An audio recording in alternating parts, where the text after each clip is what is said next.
Bullies slapped a disabled girl in a diner. An hour later, bikers walked in. The slap echoed louder than the clatter of plates, louder than the hum of the old diner's neon lights, louder even than the silence that followed it. For one frozen second, the entire room stopped breathing. A disabled girl sat hunched in a vinyl booth, her hands trembling, her eyes wide with shock, while a laugh burst out from the table beside her as if pain were entertainment. That single sound cracked something open in the air, something that could never be closed again. If you believe in kindness, in second chances, and in standing up for those who cannot always stand up for themselves, please take a moment right now to like this video, comment, share it, and subscribe to the channel. Stories like this survive because people like you choose to carry them forward. The diner was the kind of place people passed without noticing, wedged between a gas station and a closed-down video store, its windows fogged with years of coffee steam and quiet confessions. Inside, it smelled of fried onions and burnt toast, and the booths were patched with duct tape where the vinyl had split. For Lily, it was a place of routine and safety. Every Thursday evening, she came here after her shift at the local library, ordered the same grilled cheese, and sat by the window where she could watch cars go by and feel, for a little while, like part of the world instead of someone standing just outside it. Lily had been born with cerebral palsy. Her movements were slower, her speech sometimes uncertain, her hands prone to shaking when she was anxious. She had learned early that the world could be impatient with bodies that didn't move the way it expected. Still, she tried. She always tried. She paid for her meals herself, said thank you too many times, and smiled even when people stared. The diner staff knew her name. They knew her order. They knew that Thursdays mattered to her. That evening, 3 young men had taken the booth behind her. They were loud in the careless way of people who had never been told no. Their jackets were clean, their hair styled, their laughter sharp and unearned. At first, they barely noticed Lily. She was used to that.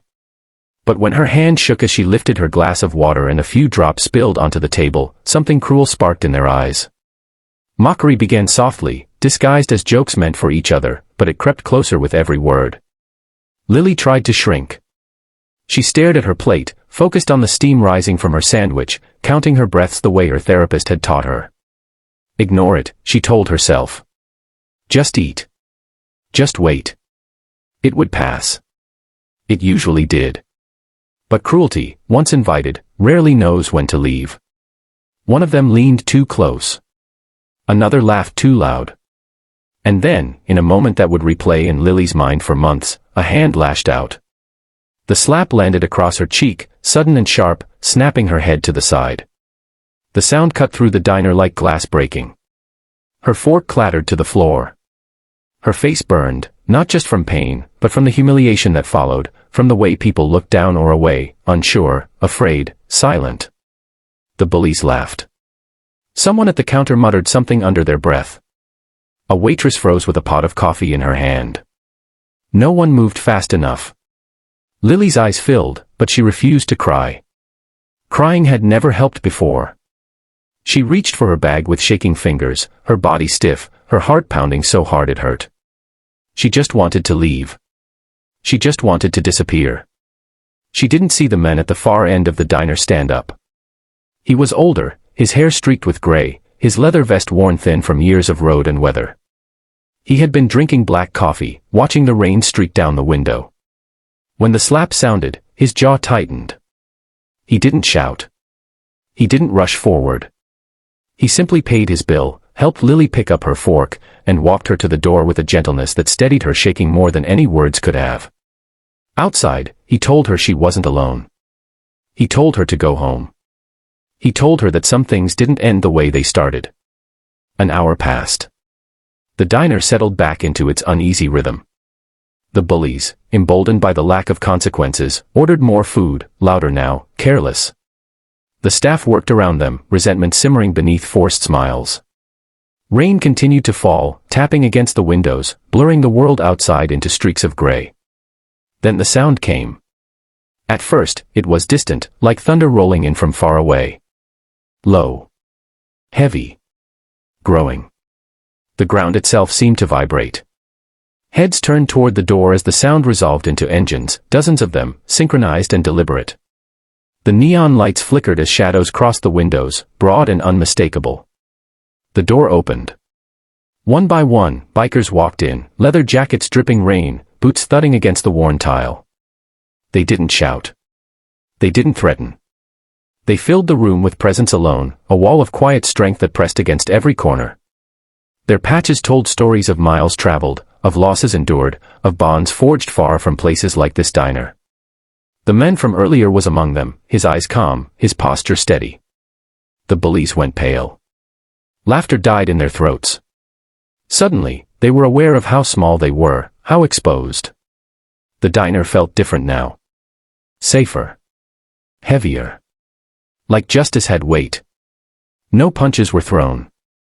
No tables overturned. The bikers didn't need violence to make their point. They stood. They waited. And in that waiting was a lesson sharper than any slap. The men were escorted out, their bravado evaporated, their heads lowered as eyes followed them all the way to the door. Outside, the rain swallowed them up, just another noise fading into the night. The bikers stayed. They ordered coffee. They tipped generously.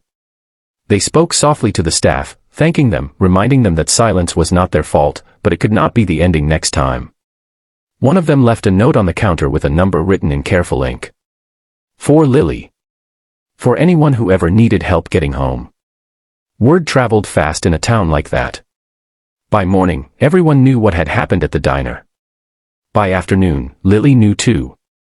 She sat on her bed, her cheek still faintly bruised, listening as her phone buzzed with messages from neighbors she barely knew, from coworkers who had heard and cared. For the first time since the slap, she cried. Not from pain, but from release. The following Thursday, Lily went back to the diner. Her hands still shook, but she went anyway. Fear doesn't disappear on its own. It has to be walked through. The bell above the door rang, and heads turned. The staff smiled, real smiles this time. Someone had cleaned the booth by the window, fixed the duct tape, wiped the glass until it shone. Lily sat down, heart racing, and ordered her grilled cheese. Halfway through her meal, engines sounded again. This time, she didn't flinch. A smaller group of bikers walked in, familiar faces, nodding to her as they passed. They took a booth across the room, quiet guardians, present but not intrusive.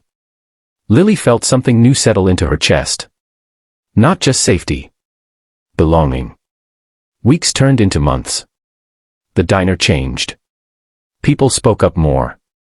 The staff no longer looked away when things got uncomfortable. Lily began to volunteer at a local advocacy group, telling her story not as a victim, but as a survivor. The slap no longer defined her. The response did. The bullies were charged. Consequences followed. But the real change wasn't theirs. It was Lily's. She walked taller. She laughed louder. She learned that kindness can arrive on loud engines or in quiet gestures, but it always arrives when someone decides enough is enough. If this story touched your heart, if it reminded you that standing up matters, please like this video, share it, and subscribe to the channel so more stories like this can be told. And just before we end, leave a comment below telling us where you believe real strength comes from. Because sometimes, the world teaches its lessons the hard way. But sometimes, an hour later, justice walks in wearing leather, and everything changes.